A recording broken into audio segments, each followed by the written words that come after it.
जय Hind, welcome to Edge physics.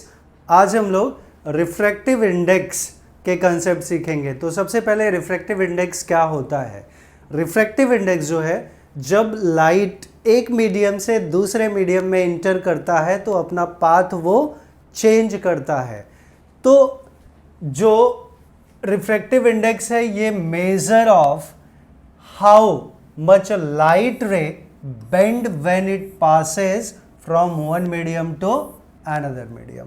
फिर से अगर बोले तो रिफ्रैक्टिव इंडेक्स क्या है, is a measure of how much light bend when it passes from one medium to another medium.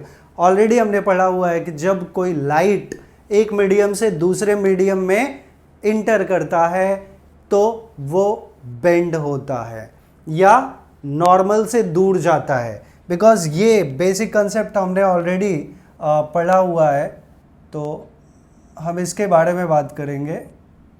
Okay, तो जब कोई लाइट, ऑलरेडी हमने क्या पढ़ा हुआ है कि जब कोई लाइट एक मीडियम से दूसरे मीडियम में जाता है तो ये मीडियम सेपरेटर है और ये नॉर्मल है, ये नॉर्मल है, ये नॉर्मल है, नॉर्मल इज एन, और ये इंसिडेंट रे है। ठीक है, ये इंसिडेंट रे है। एक्चुअली इस इंसिडेंट रे का एक्चुअल पाथ ऐसा होना चाहिए, बट रे जो है वो बेंड होके इस पोजीशन पे आ गया, ये इसका रिफ्रैक्शन हो गया, तो लाइट यहाँ पे बेंड हुआ। तो यहाँ पे है रिफ्रैक्टिव इंडेक्स क्या है, it is a measure of how much light ray bend when it passes, कितना बेंड होता है when it passes from one medium to another medium. जब एक मीडियम से दूसरे मीडियम में लाइट जा रहा है तो वो कितना बेंड होता है, उसका जो मेजर है, उसका जो मापन है, that is the refractive index. उसे हम रिफ्रैक्टिव इंडेक्स बोलते हैं। ठीक है, तो यहां भी हम लोग देख रहे हैं कि लाइट कहां से कहां जा रहा है। ये रेयर मीडियम है, एयर जो है रेयर मीडियम है और ग्लास जो है वो डेंसर मीडियम। जब light, when light passes from rarer to denser medium then it bend towards a normal। जब रेयर से डेंसर की तरफ लाइट जाता है तो किधर बेंड हो जाता है, टूवर्ड्स अ नॉर्मल।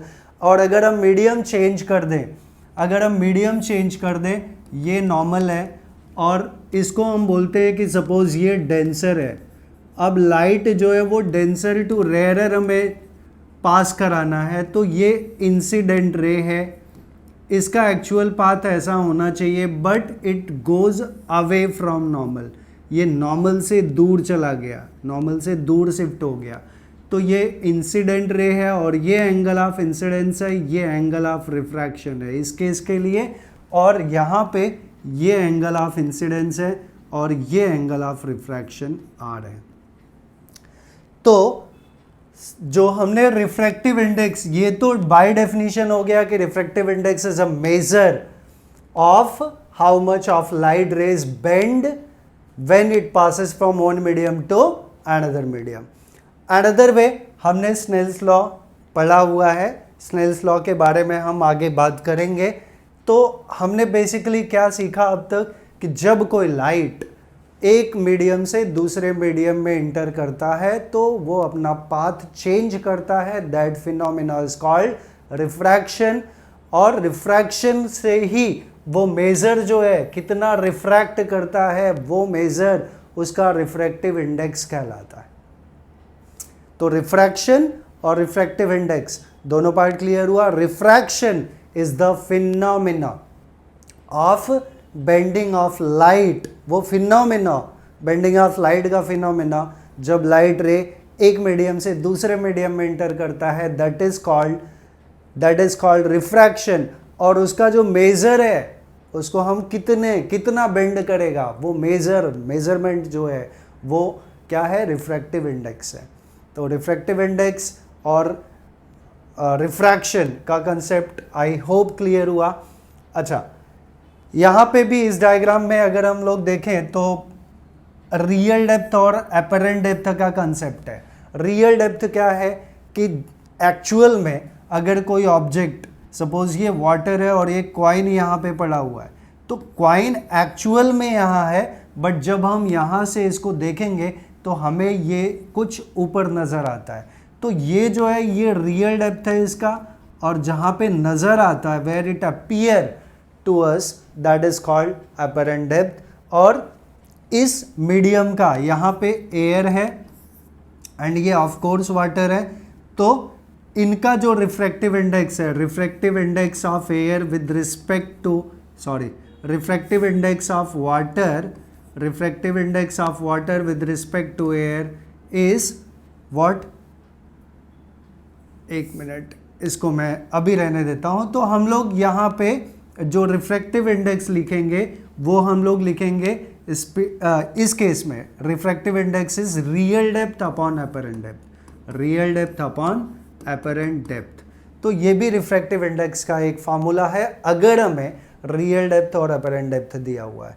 अब हम लोग आगे चलते हैं, इसी के बारे में थोड़ा सा और पार्ट हम लोग डिस्कस करेंगे। तो ओके, सो नेक्स्ट इज, हाँ यहाँ पे भी ये पेंसिल हमें बेंड क्यों नज़र आता है? बेंड इसलिए नज़र आता है कि इसके ऊपर क्या है, एयर है, और पेंसिल आधा कहाँ है, ग्लास में, सॉरी वाटर में है। तो it appear to be bend, actual में बेंड नहीं होता but it appear to be bend. क्यों? क्योंकि लाइट जब एक मीडियम से दूसरे मीडियम में एंटर करता है तो लाइट का स्पीड चेंज होता है, हम उसके बारे में भी आगे बात करेंगे। तो ये फिनोमेना है रिफ्रैक्शन का, और इस वजह से क्या हो रहा है, लाइट जो है वो बेंड हो रहा है। So that is clear, okay fine. So okay ठीक है, अभी इसी में हम लोग स्नेल्स लॉ के बारे में बात करेंगे। तो स्नेल्स लॉ क्या है अगर हम लोग उसके बारे में बात करें, फाइन। तो ये पेज हम ले लेते हैं। नाउ रिफ्रैक्टिव इंडेक्स का एक और डेफिनेशन है, refractive index also can be defined as the ratio of velocity of light ray in an empty space. Empty space को ऑल हम लोग क्या बोल सकते हैं, फ्री स्पेस बोल सकते हैं, फ्री स्पेस या एयर या vacuum, to the velocity of light in a substance, या इंस्टेड ऑफ सब्सटेंस हम लोग क्या बोल सकते हैं, मीडियम बोल सकते हैं। तो यहां अगर हमें रिफ्रैक्टिव इंडेक्स इस ग्लास का निकालना है तो ये टर्म हमारा हो जाएगा refractive index of glass with respect to air, refractive index of glass with respect to air. तो इसको हम लिख सकते हैं refractive index of glass with respect to air, this will be speed of light in glass, speed of light in air upon speed of light in glass, speed of light in glass. इसको कैसे हम read करेंगे, इसको it is the refractive index of glass with respect to air that is equals to speed of light in air upon speed of light in glass. तो यहां हमने लिया हुआ है कि एयर में जो है स्पीड ऑफ लाइट वो कितना है, 3 लाख किलोमीटर है, या हम इसको लिख सकते हैं 3 × 10⁸ मीटर, और ये इसको हम c लिखते हैं और इसको लिखते हैं v। c is the speed of light in air और vacuum, and v is the speed of light in glass और मीडियम। यहाँ ग्लास है, हम उसको मीडियम कंसिडर करेंगे, upon this velocity is nothing but 2 × 10⁸। तो ये टर्म हमारा कैंसिल हो गया तो 1.5 आ गया। तो हम लोग बोल सकते हैं refractive index of glass with respect to air, refractive index of glass with respect to air is what, 1.5।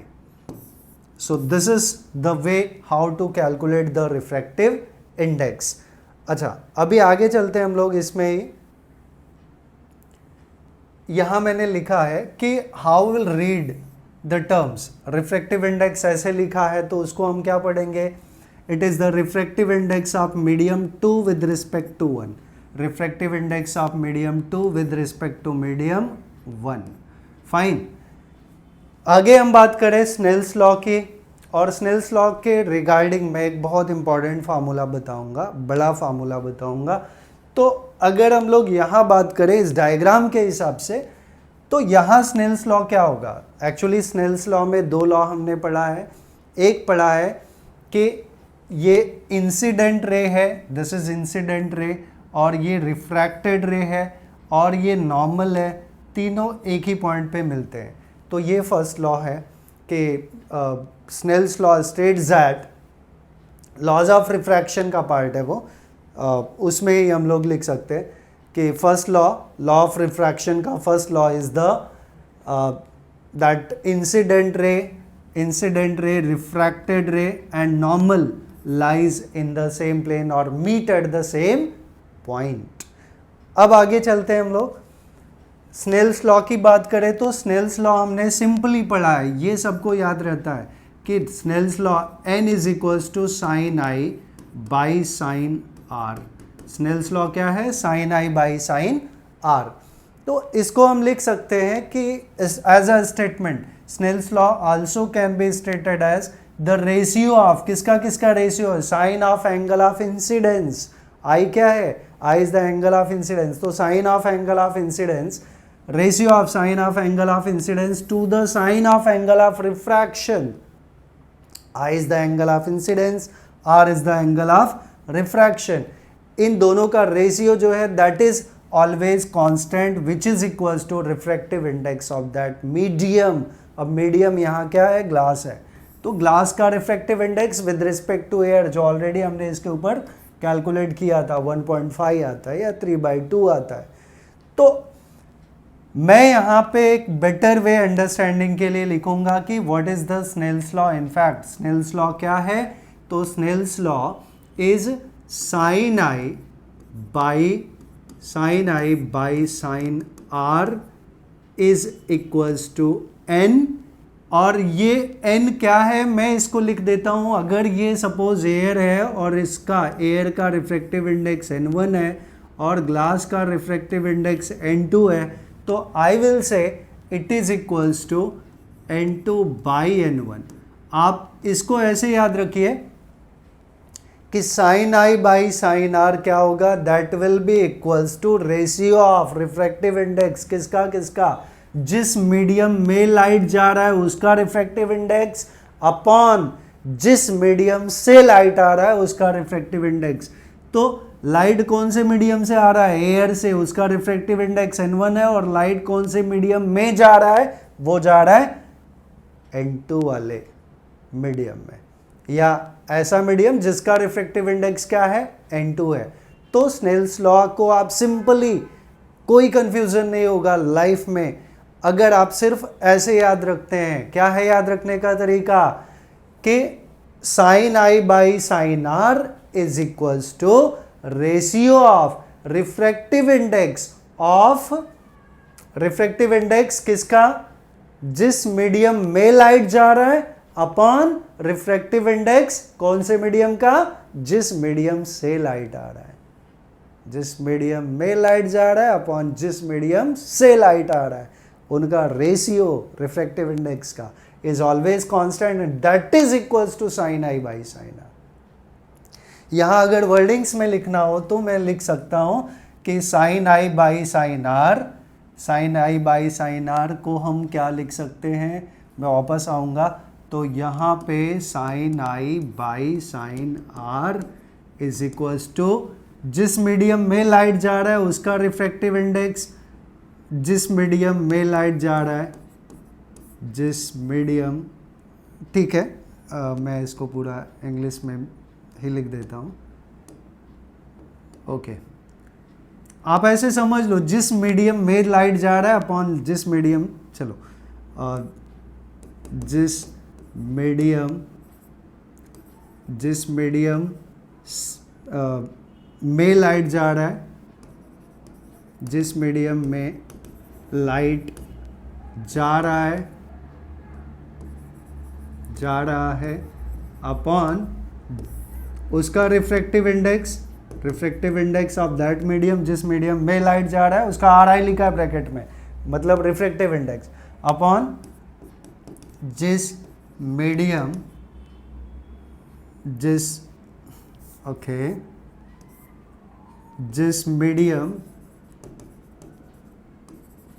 से लाइट आ रहा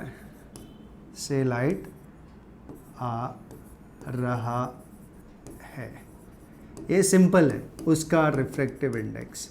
बस ये बेसिक कंसेप्ट है, अगर ये याद रहा ना तो आप कभी गलती नहीं करोगे। मैं फिर से एक बार रिपीट करूंगा, क्या है refractive index? It is the ratio of sine I by sine r is equals to ratio of किसका? रिफ्रैक्टिव इंडाइसेस का, जिस मीडियम में लाइट जा रहा है उसका रिफ्रैक्टिव इंडेक्स अपॉन जिस मीडियम से लाइट आ रहा है। अच्छा, अगर मैं यहाँ बात करूँ कि ये एयर वाला जो मीडियम है, यहाँ जो एयर वाला मीडियम है उसका अगर हमने यहाँ रिफ्रैक्टिव इंडेक्स n1 ले लिया है और इसका रिफ्रैक्टिव इंडेक्स n2 ले लिया है, और एयर में जो स्पीड ऑफ लाइट है वो c है और मीडियम में जो स्पीड ऑफ लाइट है वो v है, तो ऑलरेडी अभी इसके पहले हमने लिखा था कि what is sine I by sine r, it is equals to speed of light in air upon speed of light in medium. Speed of light in air हमने क्या लिया है? c लिया है। Speed of light in medium हमने v लिया है। अच्छा, ये भी एक फार्मूला हो गया। अभी अगर c की बात करें तो हमें एक फार्मूला और पता है, v is equals to f lambda. v is the velocity, f is the frequency, lambda is the wavelength.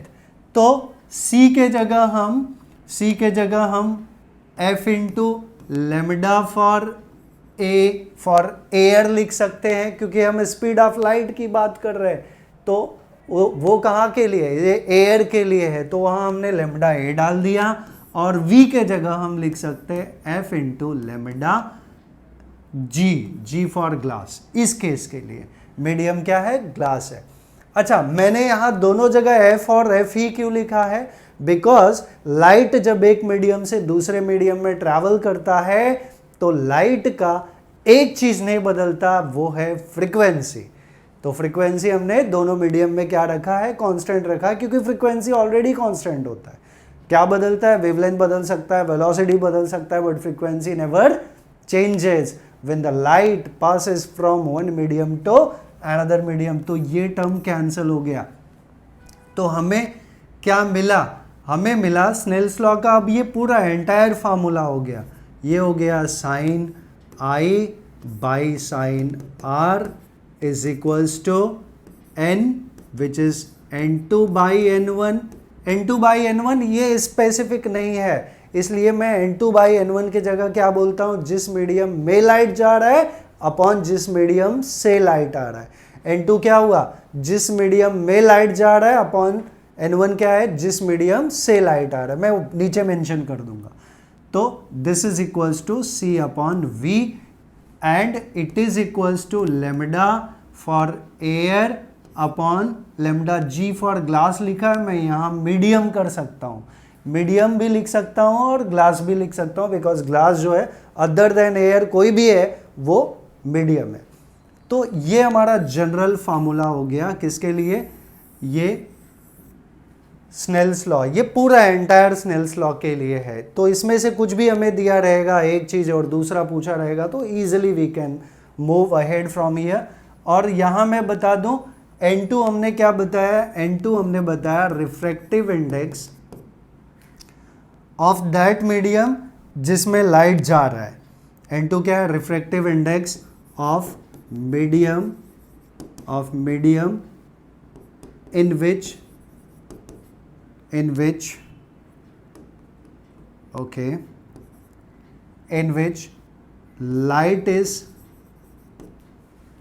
light is moving,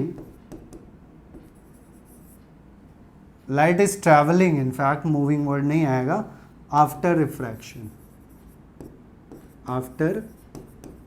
refraction, refraction के बाद लाइट कौन से मीडियम में जा रहा है, N2 में जा रहा है। रिफ्रैक्शन यहाँ पे हो गया इस सरफेस पे, और N1 क्या है, N1 is the refractive index of medium